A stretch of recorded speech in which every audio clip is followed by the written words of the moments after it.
श्रीमद् गीता के जो 5वां अध्याय है कर्म संन्यास योग, उसी को लेकर विचार कर रहे।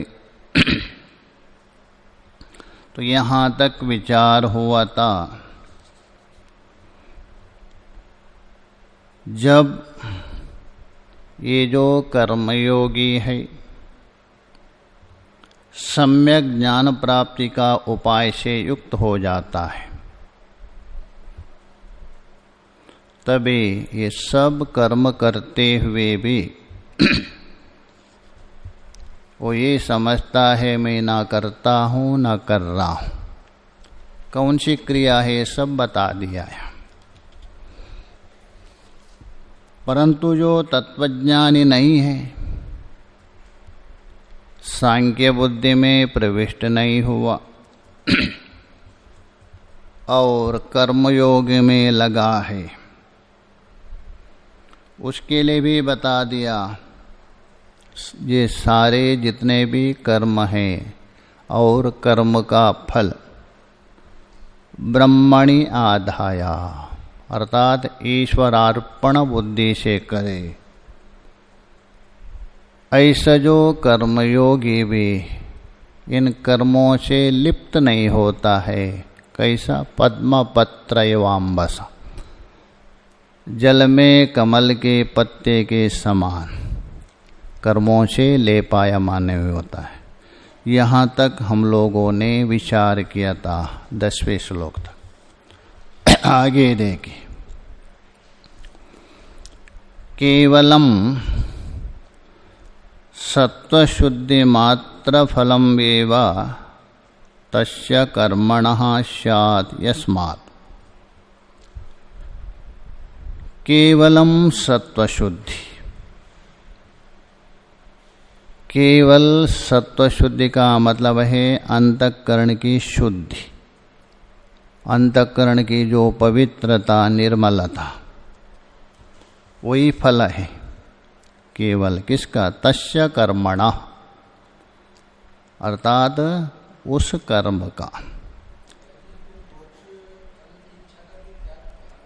हाँ, वो पहले कहा दिया साधक के लिए, पहले कहा वो भी इच्छा नहीं होनी चाहिए, पहले बता दिया। पहले कहा था ना ईश्वर अर्पण से, बस ईश्वर के लिए कर रहा हूँ। किसके लिए? बस इतना ही, मैं ईश्वर को अर्पण कर रहा हूँ। ये अंतःकरण शुद्धि के लिए हो, मोक्ष के लिए भावना ना रखे। अंतःकरण शुद्ध होना ही है, परंतु आप इच्छा ना रखे। यदि इच्छा रखे तो क्या होगा? कारणवशात किसी ना किसी कारण से अंतःकरण शुद्ध नहीं हुआ, आपको दुख हो जाएगा, खेद हो जाएगा, ईश्वर को गाली देने लगेंगे। इसलिए बस कुछ भी इच्छा ना कर, ये तात्पर्य। तो बोल रहे हैं तस्य कर्मणः, तस्य बोल तो जो तत्ववित्त नहीं है, वो जो कर्मयोग का अनुष्ठान कर रहे हैं, उस कर्म का फल क्या है? केवल अंतःकरण शुद्धि मात्रा है। यस्मात्, क्योंकि श्लोक में बता रहे, देखिए श्लोक देख लीजिए। कायेन मनसा बुद्ध्या केवलेन्द्रियैरपि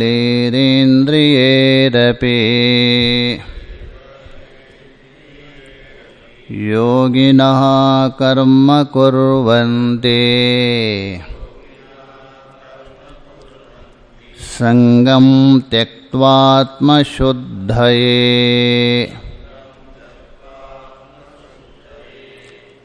कायेन मनसः बुद्ध्यः, कायेन मतलब शरीर से,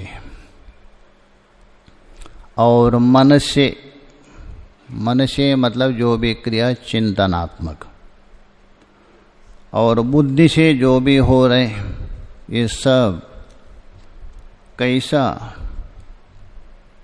केवलेर इंद्रियरपि, इंद्रियों के साथ विशेषण, ये केवल है, सबके साथ विशेषण लगाना।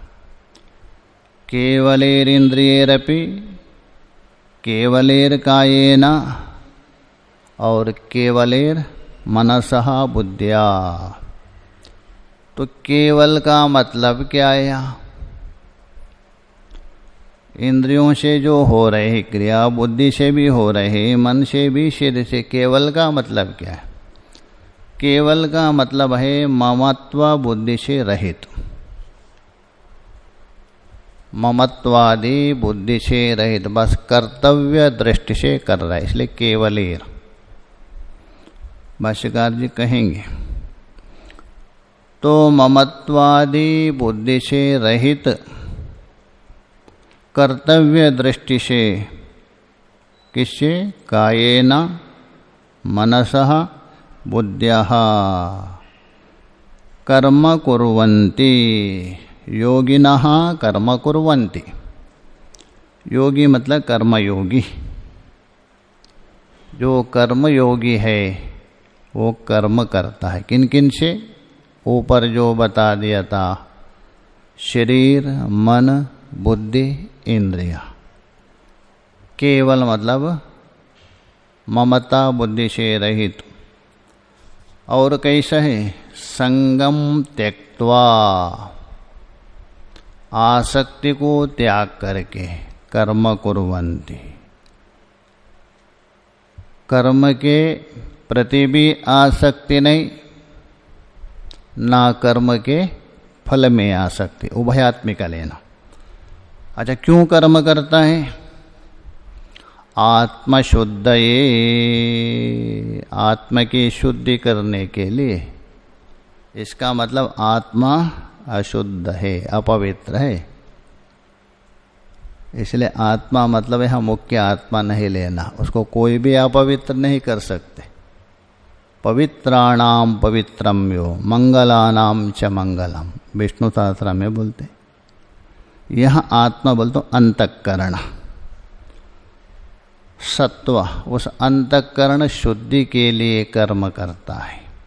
केवल अंतःकरण में भी पूर्ण रूपेण नहीं, मल निवारणार्थ। 3 दोष है ना, मल, विक्षेप, आवरण। कर्म से विक्षेप नहीं हटा सकते, कर्म से आवरण निवृत्ति नहीं कर सकते, कर्म से केवल मल को हटा सकते। बस विक्षेप हटाने के लिए उपासना की आवश्यकता है। ज्ञान तो आवरण को निवृत्त करेगा, इसलिए बोल रहे हैं आत्म शुद्धये, अंतःकरण शुद्धये कर्म कुर्वन्ति का योगिना। भाष्य में देखिए, कायेन, उसी का अर्थ कर रहे देहेना, मनसा बुद्धिया, मन और बुद्धि दोनों को, मन से जो हो रहे, जो भी संकल्प विकल्पात्मक, हर समय में मन कुछ ना कुछ उभयात्मिका बनता है, करो ना करो, करो ना करो। बुद्धि से जो चिंतन हो रहे, अच्छा भी चिंतन करते हैं, खराब भी चिंतन करते, वो सारा बुद्ध्याचा केवलै, केवल सबका विशेषण है। तो उसी का अर्थ कर रहे ममत्व वर्जिते, ममत्व बुद्धि से रहित है। क्योंकि ये ममत्व बुद्धि ही बाधक है, ममत्व बुद्धि ही प्रतिबंधक है। महोपनिषद में यहाँ तक बता दिया, द्विपदे बंध मोक्षाय निर्ममेति ममेति च, ममेति बध्यते जंतुर निर्ममेति विमुच्यते, महोपनिषद में बता रहे। इसलिए जो ममत्व है और अहंता, यही बाधक है। और अप्पय्य दीक्षित ने भी स्पष्ट बता दिया है, त्यक्तव्यो ममकारस, अप्पय दीक्षित है, ब्रह्मसूत्र के ऊपर भी टीका के ऊपर टीका है उनकी, बहुत बड़े विद्वान है। सिद्धांत लेश संग्रह भी है उनका। उन्होंने कहा दिया त्यक्तव्यो ममकारस, त्यक्तुम यदि शक्यते नासो, त्यक्तुम यदि शक्यते नासो, कर्तव्यो ममकारः किंतु सा सर्वत्र कर्तव्यः। समझ गए कि सरल है।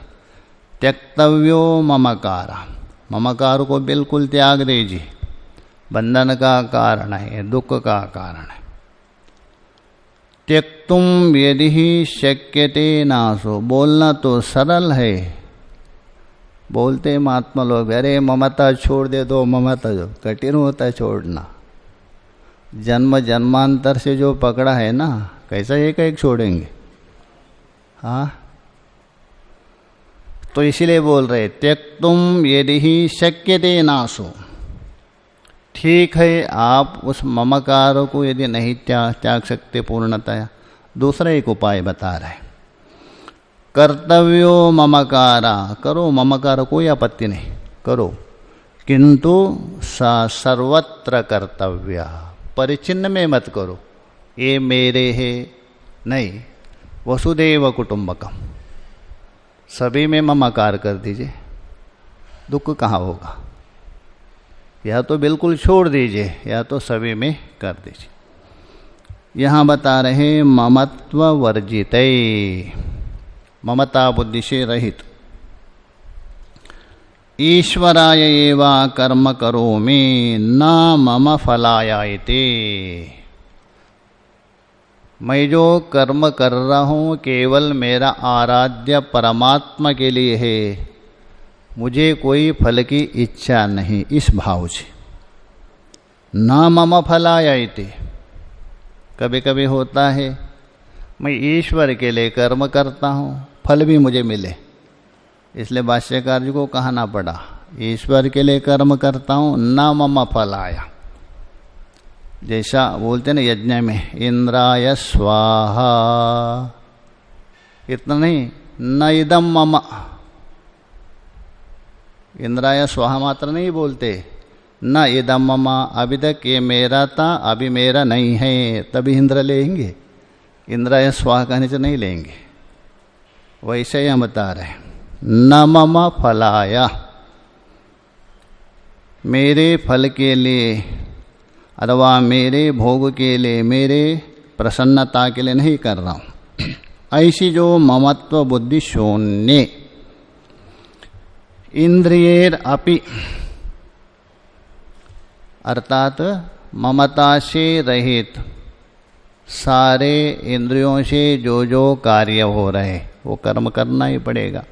देखना भी एक कर्म है, सुनना भी एक कर्म है, चलना फिरना, किंतु वहाँ ममता नहीं, मैं देख रहा हूँ और उससे मुझे आनंद मिले, ये ना हो। केवल शब्द, या जो केवल शब्द आ गया, केवल इंद्रिय के साथ ही नहीं, सभी के साथ संबंध जोड़ दीजिए। कायादि भी अपि प्रत्येकम संबध्यते, केवल कायेन केवलैर्मनसा केवल ही बुद्धि, सबके साथ जोड़ दीजिए। कायादि भी बोल दो, काय है, मन है, बुद्धि, सभी के साथ। अभी प्रत्येकम संबध्यते, प्रत्येक के साथ संबंध होता। ये कैसा, उसका संबंध क्या है? अव्यवहित संबंध किसके साथ है? इंद्रियों के साथ है ना। काय तो बहुत आगे पड़ा है, बीच में मनसा और बुद्धिया है। कैसा? उसको कहते हैं देहली दीप न्याय अथवा काकाक्षी न्याय से सबके साथ अन्वय कर दीजिए। देहली दीप मतलब जैसे दरवाजे के बीच में रख दिया आपने दीपक जला के, अंदर भी प्रकाशित करेगा, बाहर भी करेगा। वैसे ही यहाँ केवल शब्द पूर्व के साथ भी अन्वय कर दीजिए पूर्व में कौन? कायेन मनसा बुद्धिया, उत्तर में इंद्रिय के साथ। इसलिए भाष्यकार बता रहे प्रत्येक के साथ संबंधित सर्व व्यापारेषु ममता वर्जनाया, निचोड़ करके बता रहे पिंडीभूत सर्व व्यापार, अर्थात जो भी क्रिया हो रहे आपसे उन क्रियाओं में ममता का निषेध करने के लिए यहाँ केवल पद आ गया। जो भी कार्य कर रहे किसी में भी ममता ना हो उसको बताने के लिए। योगिनः, उसका अर्थ कर रहे कर्मिणः अथ कर्मयोगी। योगी मतलब कर्मयोगी, समत्व बुद्धि वाले। कर्म कुर्वन्ति, अर्थात वो कर्म करते कैसा? संगम त्यक्त्वा, संग का अर्थ कर रहे फल विषयम, फल विषय आसक्ति, उपलक्षण लेना, दोनों में लेना। कर्म में भी आसक्ति नहीं और कर्म के फल में भी आसक्ति नहीं। कभी कभी है ना, कर्म करते करते कर्म में आसक्ति हो जाती, बहुत लोग हैं कर्म क्यों करते हो भूल जाते हैं। कर्म का एक ही मकसद है, उस कर्म के द्वारा आगे बढ़ने के लिए, किंतु कभी कभी कर्म में ऐसा लग जाते छोड़ना ही नहीं चाहते, ऐसे भी लोग देखा जाता है। इसलिए हम उभयात्मिका लेना। फल विषयम, फल विषय की आसक्ति को छोड़ करके कर्म करता है कर्मयोगी। किसके लिए करता है? आत्मशुद्धये, सत्व शुद्धये, अंतःकरण शुद्धये। सत्व का मतलब अंतःकरण शुद्ध के लिए। तस्मात् तत्र एव तव अधिकारा इति कुरु कर्म एव। इसलिए घुमाकर भगवान ने ही बता रहे अर्जुन को, तुम संन्यास के अधिकारी नहीं हो, कर्मयोग के अधिकारी हो। तस्मात्, इसलिए, तत्र एव तव अधिकारा, तत्र बोल तो उस कर्मयोग में ही, कर्मयोग में ही क्या है? हे अर्जुन तव अधिकारा, तुम जान के अधिकारी नहीं हो, कर्म के अधिकार हो। अर्जुन ने पूछा था ना, दोनों में एक निश्चय करके बता दीजिए, बस यहाँ बता दिया भगवान ने। इति कुरु कर्म एवः, इसलिए तुम कर्म करो किंतु ममत्व बुद्धि से छोड़ करके ऐसा कर्म करो। यस्माच्च, क्योंकि कर्मफल त्यागने से नष्टि की शांति को प्राप्त होता है और कर्म फल की आसक्ति रखेंगे तो बंधन को प्राप्त होते हैं। ये दोनों को बता रहे आगे के श्लोक में। पूर्वार्ध में कर्म फल का त्याग का फल, उत्तरार्ध में श्लोक में कामना पूर्वक किया हुआ कर्म का फल, ये दोनों बता रहे हैं। इसलिए यस्मात्, क्योंकि, श्लोक देख लीजिए। युक्तः कर्म फलं त्यक्त्वा शान्तिमाप्नोति नैष्टिकीम् अयुक्तः कामकारेण फले सक्तो निबध्यते। युक्तः, युक्तः मतलब है इस कर्म योग से युक्त। ऊपर जो कर्मयोग बताया था ऐसा कर्मयोगी। कर्म फलम त्यक्त्वा, कर्म का जो फल है उस कर्म फल को त्याग करके, त्यक्त्वा अर्थात ऊपर से जोड़ दीजिए, ये जो कर्मयोगी है, कर्म का फल को त्याग करके कर्म कर रहा है, ऐसे जो कर्म करते हुए भाष्यकार जी बताएंगे, साक्षात नहीं परंपरा है, क्रम बताएंगे कैसा करके। नैष्टिकीं शांतिम आपनोति। नैष्टिकीं, नैष्टिकी का मतलब है ज्ञान निष्ठा में होने वाले मोक्ष रूप शांति। ज्ञान निष्ठा से प्राप्त होने वाली मोक्ष रूप जो शांति है उसको प्राप्त करें। कैसे करेंगे बताएंगे, क्रम से, सीधा नहीं। अंतःकरण शुद्धि, उसके बाद कर्म संन्यास, उसके बाद होगा। भाष्यकार बताएंगे, क्रम बताएंगे। उस नैष्टिकीम, शांति का एक विशेषण है नैष्टिकी। तो नैष्टिकी क्यों कहा? भाष्यकार जी ने शांति का विभाजन किया, 3 प्रकार का शांति कहा दिया है, एक प्रकार का नहीं। यहाँ नहीं, अन्यत्र बता दिया है शांति का। उसमें 3 प्रकार की शांति का वर्णन किया है। उत्तमा मध्यमश्चैव जगन्यः इति चः त्रिदः निरूपितो विपश्चिद्भिः तत्तल्लक्षणः वेदिभिः। एक उत्तम शांति,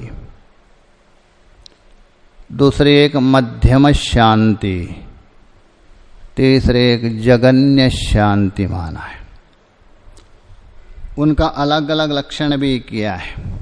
उत्तम शांति का भी लक्षण किया है। स्वाविकारम परित्यज्य, स्वाविकारम परित्यज्य वस्तुमात्रार्थ वस्तुमात्रतया स्थिति। अपना सारा विकारों को त्याग करके वस्तु मात्र में स्थिति होना। ये वस्तु क्या चीज़ है? वस्तु का मतलब ये नहीं मेरे पास अमुक वस्तु, उसको भी वहाँ स्पष्ट किया भगवान भाष्यकार जी ने।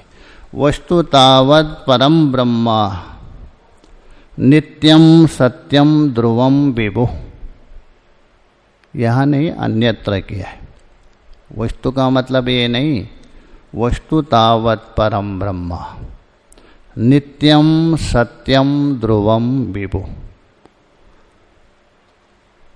व्युत्पत्ति के अनुसार भी देखिए वस धातु है। वसति वासयति च, सभी में निवास करता है, सभी को निवास करवाता है, वही वस्तु है, वही वासुदेव। सभी में निवास करने वाला कौन है? ब्रह्मा है। सभी को अपने अंदर निवास करवाता है अधिष्ठान रूपत्वेन, इसलिए वस्तु तावत् परम ब्रह्म। तो अपना विकारों को छोड़ करके केवल ब्रह्म में भी जो स्थिति है वो उत्तम शांति, उसको यहाँ बता रहे नैष्टिकी। ये नैष्टिकी बता रहे। और एक मध्यम भी है। मध्यम का वहाँ क्या है? प्रत्येक प्रत्यय संताना प्रवाह करणम धिया। जो हमारी जो चित्त की धारा है निरंतर, वो प्रत्येक तत्व में लगाना। प्रत्येक तत्व बोल तो प्रत्येक आत्मस्वरूप है, उसमें जो लगाना आत्मस्वरूप में, उसी को शुद्ध सत्व रूप माना है। शुद्ध सत्व पहले में सत्व से परे हो गया। नैष्टिकी शांति है ना, वहाँ कोई नहीं रहेगा। सत्व रजो तमो से स्पर्श ही नहीं। मध्यम शांति में आपका अंतःकरण शुद्ध सत्व होता है।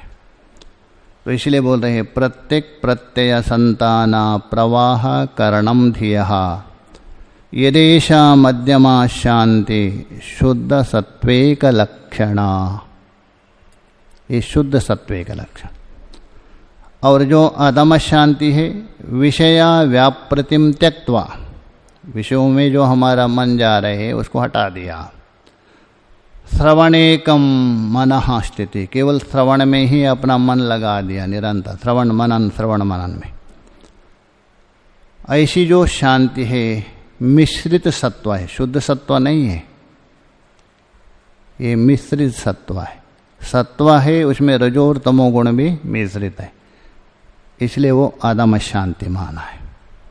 तो निचोड़ के ये हो गया, अर्थात बाह्य विषयों को त्याग करके केवल श्रवण मनन आदि में जो मन लगा है, ये मिश्रित सत्व से युक्त होने से ये हो गई अधम शांति।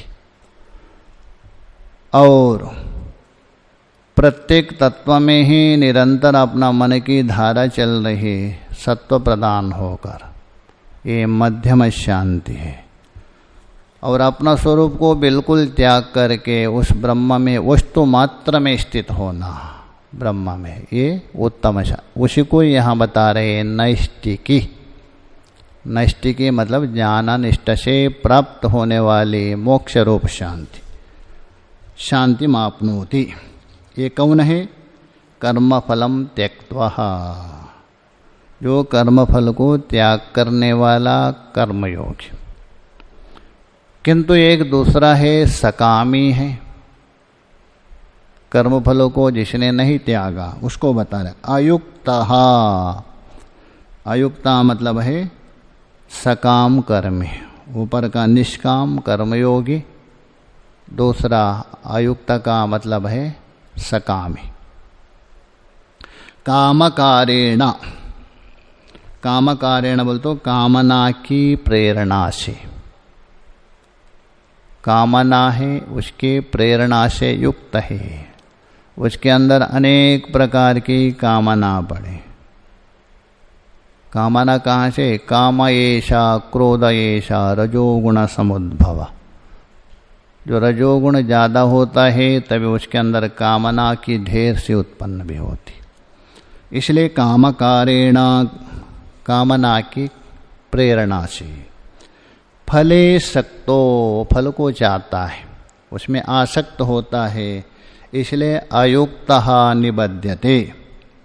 युक्तः नैष्टिकम शांति माप्नोति, अयुक्तः निबध्यते, ये संसार में बन जाता है। भाष्य में देखिए, स्पष्ट करेंगे। और युक्त का अर्थ कर रहे ईश्वराय कर्मणि न मम फलाय इति एवं समाहिता। ये सब कर्म में जो कर रहा हूँ, सब मतलब करने योग्य, अनुष्ठान करने योग्य, ये कर्म किसके लिए कर रहा हूँ? ईश्वराय, ईश्वर के लिए। न मम फलाय, मेरे फल के लिए मैं नहीं कर रहा हूँ, मेरे स्वार्थ के लिए नहीं कर रहा हूँ। एवं समाहिता, इस प्रकार अपने मन को बिल्कुल समाहित किया है। सन कर्मफलम त्यक्त्वा, कर्मफल को परित्याज्य, ईश्वर को अर्पण किया। यद्यत् कर्म करोमि तत्तदखिलम शंभो तवाराधन। ऐसा जो व्यक्ति है शांतिम, शांतिम का अर्थ कर रहे मोक्षाक्यम, मोक्ष संज्ञक, क्योंकि परम शांति माना है। पुनः विचारकों ने विचार किया है, चिंतन, भाष्यकार ने जो बता दिया, और भी जो विचारकों ने वहाँ भी भेद किया है। उत्तम, मध्यम, अधम, अधम, ऐसा भेद किया है। विषयों से आपको शांति मिलती है, नहीं मिलती है, कुछ समय के लिए मिलती है। जो विषय आप चाहते हैं मिलने से क्षण भर के लिए शांति मिलती, ये शांति है अधम है। और कर्म के द्वारा, याग आदि के द्वारा स्वर्ग में जाने से वहाँ जो आपको शांति मिलती है, वो शांति है अधम है। उपासना के द्वारा आप ब्रह्मलोक में जाकर वहाँ आनंद लेते, ये मध्यम शांति है। और तत्व ज्ञान के द्वारा अपना स्वरूप में स्थित होते, वो शांति है उत्तम शांति है, नैष्टिक शांति। ये चार भाग्य विषयों से, सकाम कर्म से, उपासना से और ज्ञान से प्राप्त होने वाली, ज्ञान से प्राप्त होने वाली नैष्टिक उत्तम शांति, उपासना के द्वारा जो प्राप्त होने वाले मध्यम शांति, सकाम कर्म से स्वर्ग आदि में प्राप्त होने वाली अधम शांति और संसार में विषयों के द्वारा प्राप्त होने वाली शांति अधम अधम, ऐसा भेद किया। तो इसलिए बता रहे हैं नैष्टिकीम बोल तो निष्ठायाम भवाम, ऐसी जो मोक्ष रूप नैष्टिक के अर्थ करें निष्ठायाम भवाम। निष्ठा बोल तो ज्ञान निष्ठा में होने वाले। अच्छा, ये तो कर्म में लगा है, किंतु मोक्षाख्य शांति किसको मिलती है? श्रवण मनन आदि में प्रवृत्त हुआ जो ज्ञानी है उसके लिए, उत्तम जिज्ञासु के लिए। तीन प्रकार के हैं ना, ज्ञानी है उत्तम जिज्ञासु, ध्यानी है मध्यम जिज्ञासु, कर्मी है अधम जिज्ञासु। उसको कैसे मिलेगा नैष्टिक शांति मोक्ष? तो भाष्यकार स्पष्ट कर रहे थे कि आगे साक्षात नहीं है, नहीं तो कोई कर्म से ही मुक्त हो जाएंगे। इसलिए बता देंगे सत्व शुद्धि ज्ञान प्राप्ति सर्वकर्म संन्यास ज्ञाननिष्ठ क्रमेण इति वाक्य शेषः, ये परंपरा है। इस प्रकार कर्मयोग के द्वारा सबसे पहले क्या होता है? अंतकरण की शुद्धि। तो सत्व शुद्धि होने के बाद ज्ञान की प्राप्ति। ज्ञान के मतलब है विवेकात्मक ज्ञान लेना, विचारात्मक ज्ञान, ना तो तत्वज्ञान नहीं लेना, विचारात्मक ज्ञान, निश्चयात्मक ज्ञान। और फिर सर्वकर्म संन्यास रूप ज्ञान निष्ठा। और उसके बाद ये जो नैष्टिक शांति बोल तो मोक्ष को प्राप्त। इस प्रकार साक्षात नहीं है, अन्यतः ये क्रम उल्लंघन होगा। ज्ञानादेव कैवल्य बोल रहे हैं ना, ये बाधक हो जाएगा श्रुति। इसलिए इस प्रकार से प्राप्त होता है। इति वाक्य शेषः, इस प्रकार वाक्य को पूर्ण कर दीजिए। वो नैष्टिक शांति को कैसा प्राप्त होता है इस क्रम से ऐसा समझ लीजिए। या तो तू बोल तो उसको व्यावृत्त कर रहा है, कर्मयोगी से व्यावृत्त कर रहा है। जो कर्मयोगी नहीं है, कर्म कर रहे किंतु योग के लिए नहीं, सकाम भोग के लिए। या तो पुनः अयुक्त, अयुक्त का मतलब असमहिता अथवा सकाम कर्मी, कामना से भरा है, फल के इच्छा से भरा है, ऐसा कामकारेण, उसका अर्थ कर रहे देखिए कामकारेण। करणम कारा, करणम करण का नाम है कार है, जो करण है उसी का नाम है कार। कामस्य कारः, काम के करण का नाम, काम का जो करण है उसका नाम है कामकारा, मतलब तृतीय विभक्ति वही। तेनः कामकारेण, तो उस जो कामकार से, उसी का अर्थ कर रहे काम प्रेरितया, उस कामना से प्रेरित होकर, कामना से प्रेरित होकर। कोई भी व्यक्ति सकाम कर्म में प्रवृत्त क्यों होता है? उसके अंदर कामना पड़ी है, वासना पड़ी है। तो वासना भी कौन सी? जो अपनी दो प्रकार की वासना होती, सुप्त नहीं है, अर्थात जो उद्बुद्ध वासना, उद्बुद्ध बोल तो जागृत वासना, अनुद्बुद्ध नहीं, तो उद्बुद्ध वासना को लेकर प्रेरित होता है, उसको बोल रहे कामकारा, काम प्रेरित इत्यर्थ। उसको स्पष्ट कर रहे हैं, मम फलाया इदम करोमि कर्मा इति एवं, बस यही है। मम फलाया अर्थात मुझे फल के लिए, इदम कर्म करोमि अतः ये कर्म मैं कर रहा हूँ इस फल के लिए, ये फल मुझे प्राप्त हो जावे इस भावना से, यही कामकार है। एवं फलोसक्तः, इस प्रकार कर्म के फल में वो आसक्त है, कर्म का फल है उसमें वो लालायित है।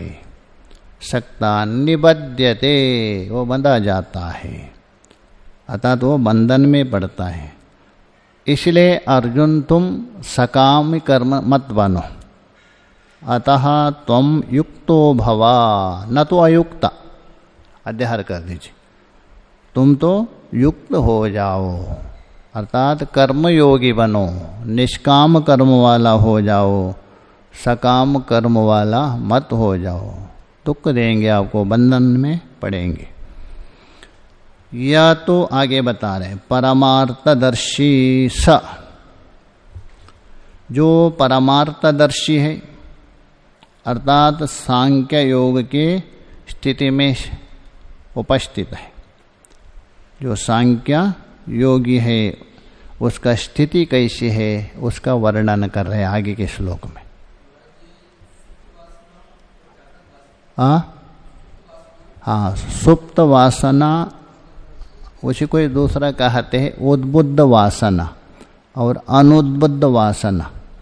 उद्बुद्ध का मतलब जागृत वासना, जैसा तो हर एक व्यक्ति के जीवन में देखा जाता है। कल क्या क्या हुआ आपको स्मरण है क्या? कल सुबह से सायंकाल, दूर का छोड़ दीजिए, सुबह से सायंकाल जो जो कार्य किया है आपको याद नहीं पूरा हुआ तो है, उसमें कुछ कुछ याद है। क्यों? जिसका जो वासना एकदम तीव्र है उसी का स्मरण होता है, और अन्य कुछ वासना ऐसा पड़े रहती। उद्बुद्ध बोल तो जागृत वासना, वही फल देते, अनुद्बुद्ध नहीं। अनुद्बुद्ध पड़े रहते, उसको सुप्त वासना कहे, एक जागृत वासना, अर्थात तुरंत प्रेरणा देने वाली वासना है, तुरंत प्रवृत्ति करने वाली वासना है, उसको उद्बुद्ध वासना अथवा जागृत वासना कहते। ये अथवा दूसरे शब्द से लेना प्रबल वासना।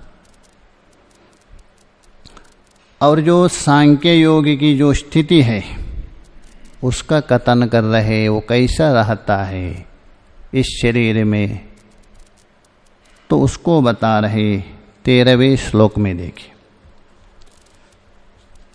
सर्वकर्माणि मनसा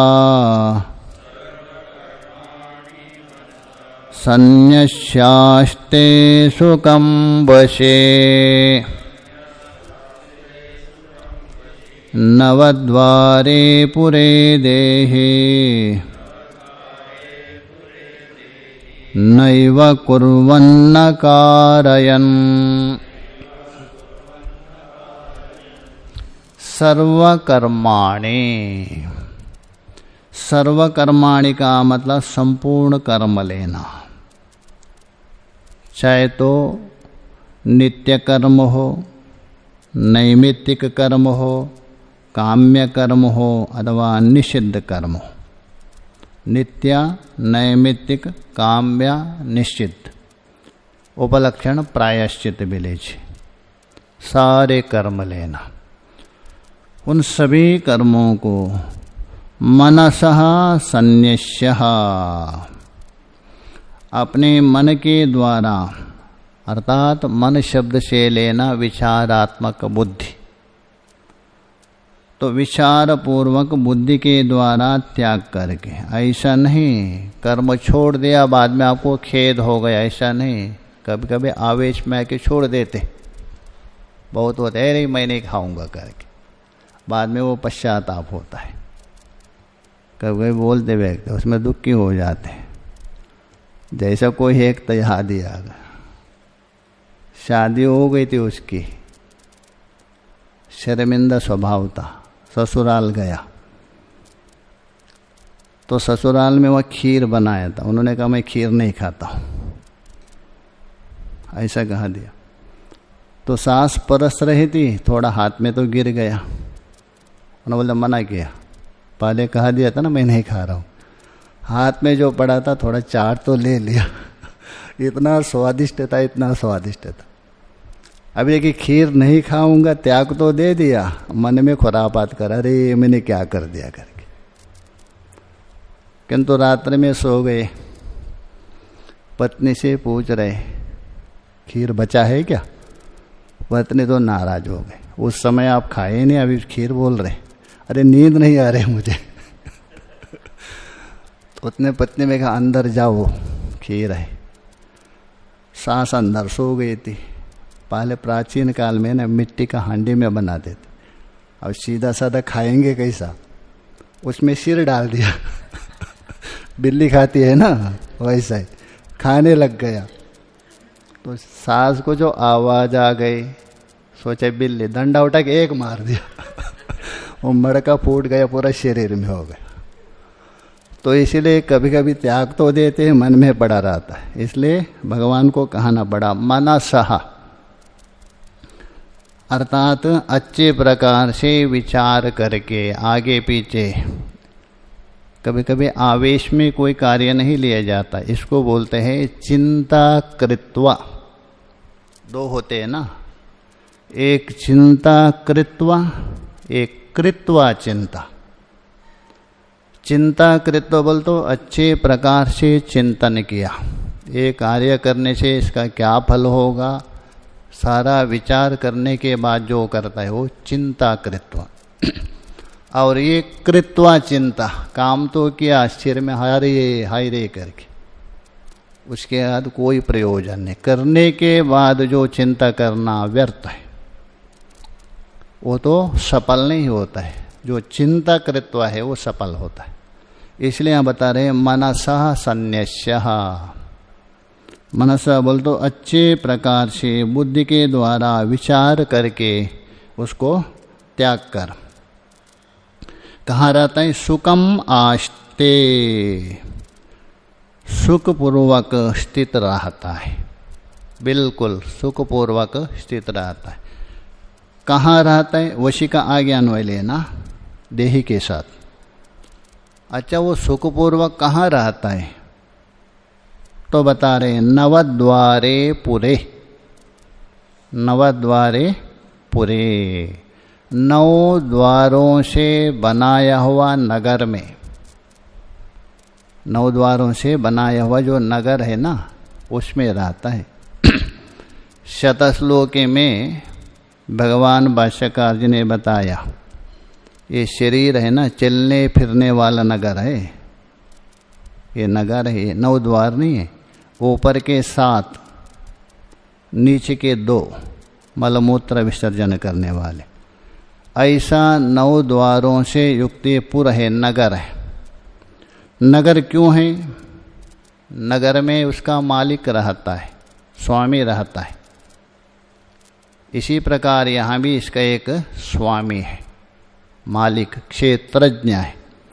तो इसलिए बोले नवद्वारे पुरे सुखम आस्ते कुत्र, नवद्वारे पुरे। कौन रहता है?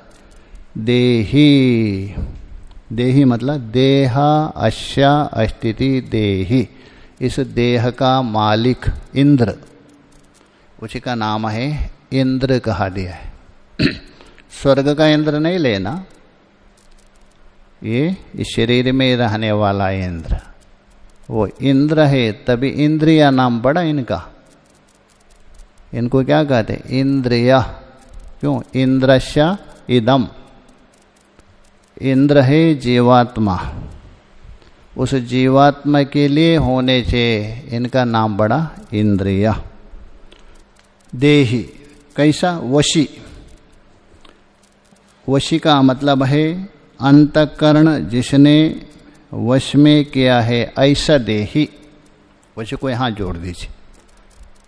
अंतःकरण को पूर्णताया जिसने अपना वश में किया है, ऐसा जो जीवात्मा मन के द्वारा सारा कर्मों को त्याग करके 9 द्वारों से युक्त, इन द्वारों का द्वारपाल भी है अलग अलग, उनका नाम भी बता दिया है जो जानते हैं प्रक्रिया में, उसमें सुखम आस्ते सुखपूर्वक रहता है। कैसा?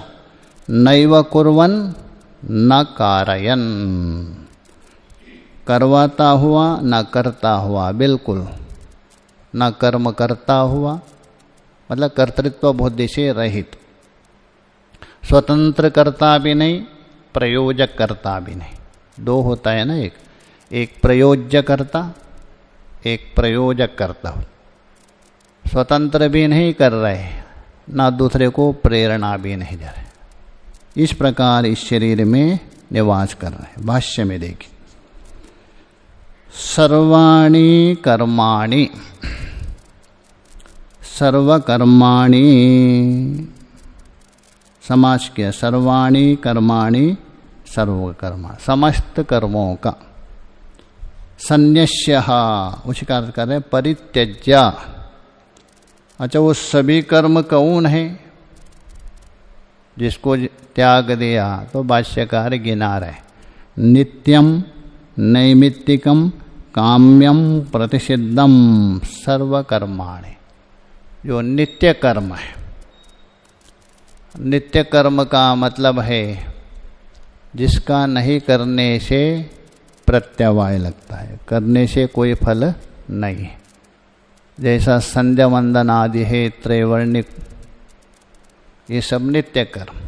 अथवा 18वें अध्याय में कहेंगे भगवान, यज्ञ दाना तपश्चैव पावनानि मनीषिणा, ये नित्य कर्म है। नैमित्तिक, किसी विशेष निमित्त को लेके किया जाता है, जैसा पुत्र आदि उत्पत्ति हो गए, अथवा कोई विशेष को लेके जो कर्म करते हैं वो नैमित्तिक कर्म है।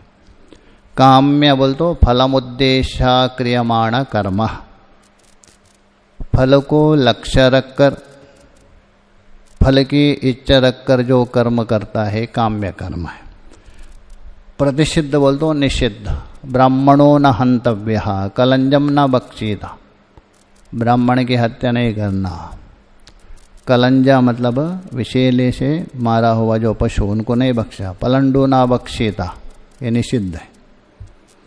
ऐसे जो सर्वाणि कर्माणि सर्वकर्माणि तानि, इन सभी कर्मों को, मनसा बोल तो विवेक बुद्धिया, न तो आवेशेण, ऊपर से जोड़ दीजिए, आवेश में आके नहीं, विवेक पूर्वक, विचार पूर्वक, मतलब चिंता कृत्वा, कृत्वा चिंता नहीं, विवेक बुद्धिया कर्मादो अकर्म संदर्शनेन, पीछे बताया ना, कर्मणि अकर्मणि पश्येत, दूसरे अध्याय में बताया, कर्म में अकर्म देखता है, अकर्म में कर्म देखता है। इसलिए यहाँ कर्मों में अकर्म दर्शन रूप बुद्धि से इसको त्याग करता है, संत्यज्य इत्यर्थ। इस प्रकार कर्मों को त्याग करके आस्ते तिष्ठति, कैसा? सुखम, सुखपूर्वक, बिल्कुल सुखपूर्वक रहता है।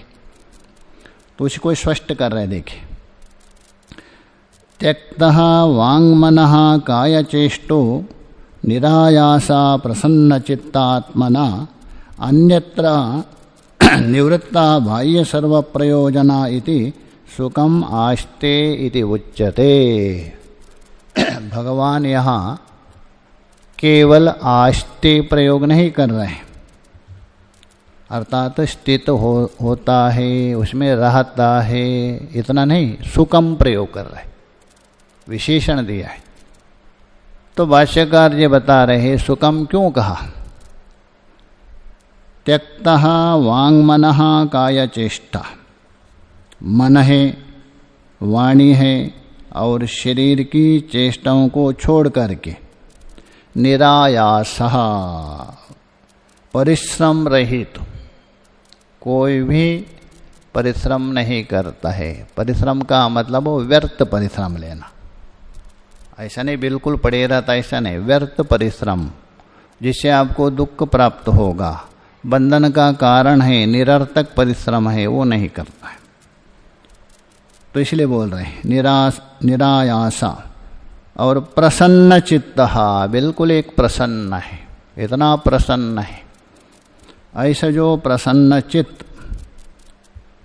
आत्मनः अन्यत्रः, अपना जो स्वरूप आत्मा है, दृष्टा है, साक्षी है, उससे अन्यत्र बोल तो अतिरिक्त, निवृत्त बाह्य सर्व प्रयोजन, अन्य सभी बाह्य प्रयोजन से निवृत्त हो गया, कोई मतलब नहीं किसी से, केवल आत्मा में ही एक प्रयोजन है और बाह्य जितना भी जो प्रयोजन है उससे निवृत्त हो गया। इति, इसलिए सुखम आस्ते इति उच्यते, उसी कारण से वह सुखपूर्वक स्थित होता है, ऐसा कहा। जब तक बाह्य प्रयोजन निवृत्त नहीं होगा,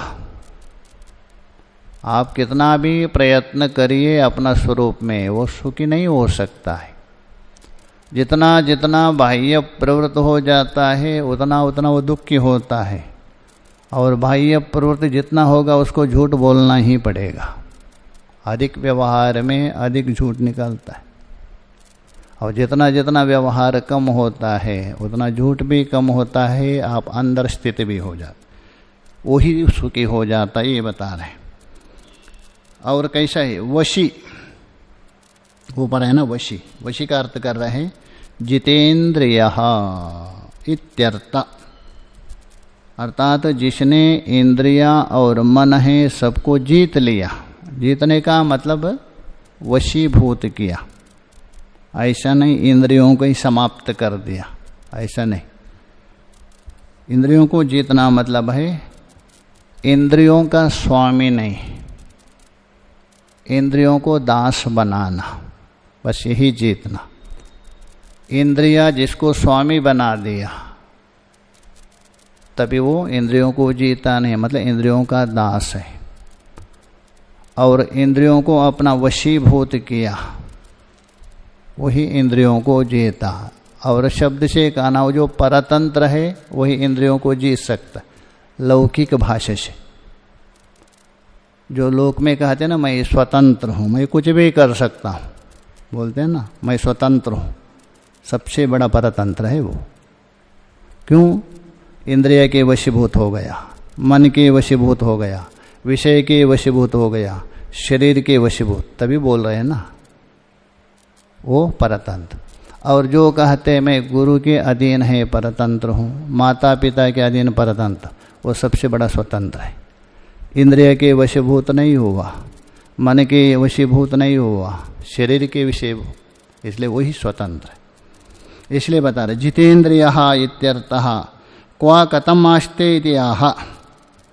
ठीक है, सुखपूर्वक वो निवास करता है, रहता है, और इंद्रियों को जीत करके। कैसा रहता है? क्वा कथम, कहाँ रहता है और कैसा रहता है? तो इति आहा, तो बता रहे आगे, उसको लेकर हम आगे विचार।